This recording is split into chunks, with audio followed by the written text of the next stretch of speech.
Hey, it's Scott, and it's the diary. Welcome to it. I got a message from somebody. They sent me a link to somebody and didn't include a name, so I don't know who this is. I know who sent it to me, but I don't know who this person is recorded on this audio I'm about to play. But it really got my brain moving, and I thought it'd be worth talking about. We'll talk about it on the other side, but give this a listen, and then let's talk about it. I think if you've spent your whole life subdividing your hard drive so that you believe things and don't believe them at the same time. So if you grow up thinking Jesus is real and answers my prayers, but also I'm not going to step in front of this bus, you understand that magic isn't real, but you believe magic is real, and you believe those two things at the same time, right? You believe basically in a materialistic universe in every action in your life, but then you have this other program running where everything's magic.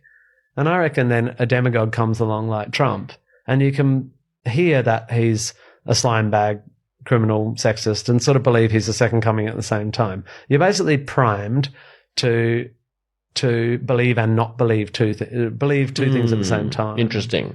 I wonder if religion teaches you to believe two things at the same time, and whether that might be bad in and of itself, not to mention just the evils of radicalization. Now, I, again, don't know who to give credit to for this. I don't know where this came from. Apologies for that. Somebody may hear this and go, oh, that's this guy, and he was on this interview, and you can maybe give him credit. I don't know.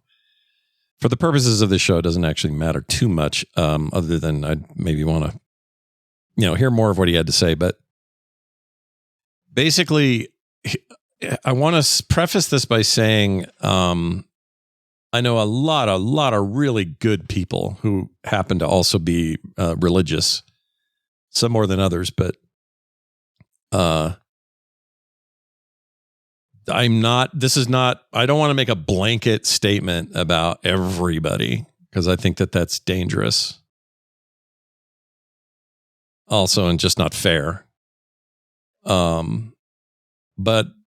I also know a bunch of people who claim to be on the outside very religious and are just the absolute D-bags that you can imagine underneath. Just the worst people I know. And it's a weird mix, right? To have that dichotomy, but I think we all probably have some version of this that we know about. And I'm talking more generally here, a little less about the Trump part of it. I understand where he was headed with that, and I think that there maybe is something to that. I'll never understand how the majority of Christian voters aren't just completely put off by all the stuff. All of it, even just things he says every day. Even if you think everything's made up, like that he's not really a felon, that he's not really a rapist, that he's not really potentially a pedophile and the Epstein files and all that stuff. You can say all those things. You can come up with a million reasons why you think some other narrative is taken over and you don't believe it's true, that he's being framed, which seems insane to me, but whatever. Let's say you can convince yourself of that. Just what he says and does on the daily. Just read his stupid social media posts. That alone, the things he says are so not Christian, so not in keeping with the actual quote unquote teachings of Christ, that should be a deal breaker. But it isn't somehow. And that's interesting. But back to his original thing that he said at the top of this, he says, we have two programs running. One that says Jesus is real and answers my prayers and died for my sins and, raised people from the dead and healed the sick and all that. Or insert whatever religious version of this you have. It doesn't have to be Christianity, but just take whatever supernatural elements you want. You can buy into that. And at the same time, know that if you walk off the top of a building, a magical Lord of the Rings moth isn't going to swoop down and pick you up and take you somewhere. No one's doing that. No one believes that. Even if somebody said, hey, Jesus said, if you walk off that building, you won't die. Maybe one or two wackadoos, but most people are not going to buy that. Well, why? That's what's interesting to me here. The thing with Trump is there's a lot of other motivations about, whether people want to admit it or not, they agree with some of the dirty shit he does. He likes the idea of brown people getting booted out of here. So you agree with it, right? And you're kind of like, well, I'll take some of this other garbage that I claim I'm very staunch on when I'm in Sunday school, but I'll let some of that go because he's getting rid of these brown people I don't think should be here. As an example. But just for a second, let's take the political / elected official aspect of this out. Just remove it completely. Let's pretend he's not even a factor. Let's pretend that he died on the set of Home Alone 2, okay? And that we never had to deal with it. This thing, though, is still a thing. It's still an issue. This idea that, on the one hand, all I have to do is say, I'm trying to get an example. I think I'm going to lose my job. I'm going to pray that I won't lose my job the next day. Hey, we've decided to keep you on. My prayers were answered. You believe that was a magical result.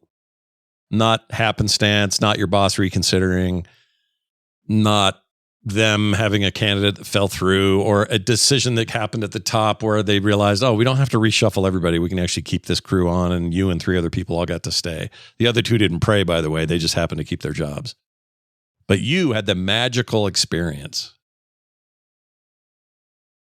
of doing that. And then you've got people who, a little kid in an airplane that crashes and everyone on board is killed, including the child. And you always say, well, I want to pray for them. Well, what are you praying for?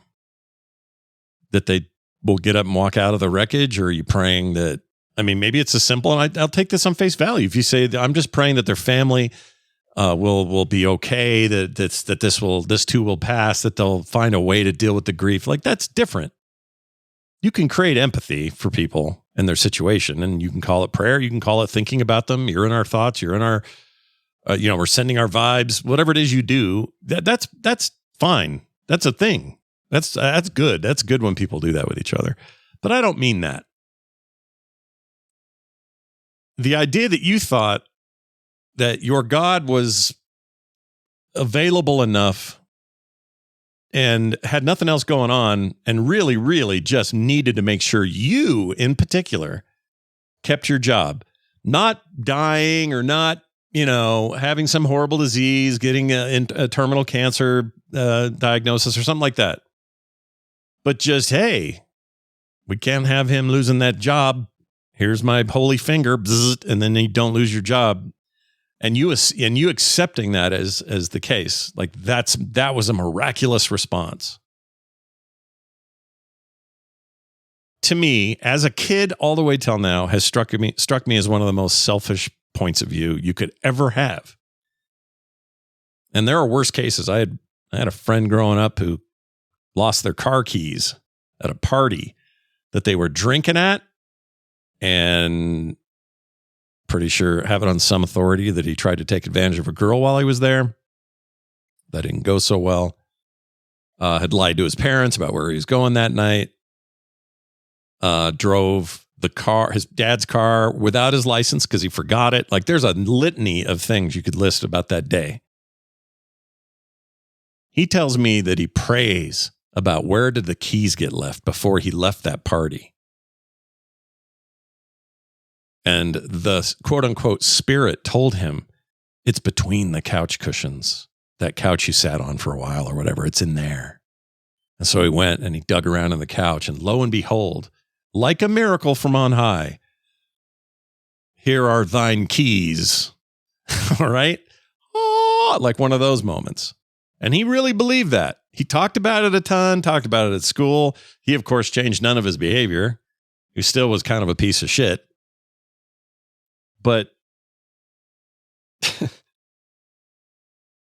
help me understand that. Or I guess I understand it. I guess I'm saying I really wish I wish society would just acknowledge this somehow as a group and just say, yeah, this is hypocrisy. This is garbage. Like, I've gotten to a point in my life, if someone starts talking about how religious they are, that is the moment I stop trusting them almost entirely. But on the flip side, there are people who are very true to the tenets of their religion, do unto others, give to those in need, show charity, show kindness, in every aspect of their life. And they never once mention how often they go to church. They never once mention, they don't blab about their belief system or try to tie that into modern politics or any of that. They just live it. They just do it. And they never say it once. You may never know that they're, church-going, scripture-reading people. Now, those people I have massive respect for and always will. Is a lot like how my dad behaved.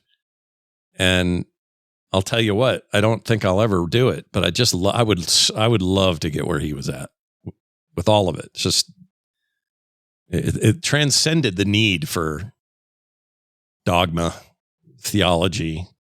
It just was, are you good? And are you doing good? Every chance you get at every turn. Are you perfect? No. Are you going to make mistakes? 100% you are. But you're just going to keep going. And you try not to drag anybody else down for trying to do the same. Or even those who maybe are being buttholes. You just kind of let them live their life. And that's maybe a place where I struggle. I mean, hell, this whole episode is about me being frustrated with how we do this to each other, right? Maybe I should just let it freaking go. But it's hard to when public life and private life and everything is all one big loud thing on the internet, and you're trying to find your place in it. It's just hard. So I don't know. I just thought that audio was fascinating. It's just a perspective I haven't heard in a while. And it's crazy how some of the worst human beings are outwardly, or at least talk about their religious views a lot. And then those who just are living those principles, they're just doing it. And those people are awesome. I want to be around more people like that. There's really no denomination to that either. You know what I mean? Like, that's part of the problem is everybody gets so damn rivalry about everything. Everyone's got to have their team, their tribe or whatever. I'm not saying Catholics and Baptists can't get along. It's not what I mean. But there is a built-in, like, our team has it, your team doesn't vibe around all of it. Name any religion, secular offshoot, any of it. It's all based on a conflict and a difference of opinion. And therefore, we're right, you're wrong. And the other side's, well, no, we were right the whole time. You guys were misled and you left and you're dumb. It's so stupid, dude. The whole thing is so stupid. Why do we do this to each other? It's just so, it's so dumb. Anyway, this caused a hair to kind of grow up my craw, and I needed to deal with it. So I've dealt with it. That's what this show's for. It's a chance to sit down and let it rip. And look, here's what'll happen. I'll get some emails going, Trump derangement syndrome, I'm unsubbing. That happens. I'll get other people saying, I can't believe you're even talking about that jerk or giving these guys any kind of oxygen. I get it from both sides every time. I don't know what the deal is with that either. Again, it's so tribal, but I don't know what else to do but talk about it because that's what I do. Right? I don't have other methods. The other methods seem gnarly to me. It's either violence or silence. So what are you going to do? You just talk, And at the end of this, I would like to just give you a good, funny enough, kind of related thematically, but a good recommendation. Netflix just got Catherine Bigelow's new movie, House of Dynamite. It's fantastic. There are going to be people who do not like the ending. I would stress for you to watch this on your own accord, have your own feelings about it. You may even not like the ending. That's fine. Totally fine. I think this is a bit of a masterwork. I'm super impressed. I already liked Bigelow's movies. She's an amazing director. Underrated, but also rated. She won Academy Awards. It's not like she doesn't get credit for stuff, but this is an incredible movie with an incredible cast that just had me absolutely just zeroed in on it. I loved it. Loved it. It's on Netflix. Come Oscar time, I hope it gets some love because it deserves it. Even if it's just a few acting nods, because there's some amazing performances. Oh my gosh, I really liked it. So anyway, there you go. See, a little something positive at the end, or at least a positive review. It's a little intense, I'll tell you that. It's an intense movie, but I think worth watching. So do as you will. Send me your feedback. Contact me on the Frog Pants site, frogpants.com. There's a form right there. Beep, send it. Happy to answer it, talk about it on the show. All right. Be good, you guys. Love the ones you're with, and we'll see you soon.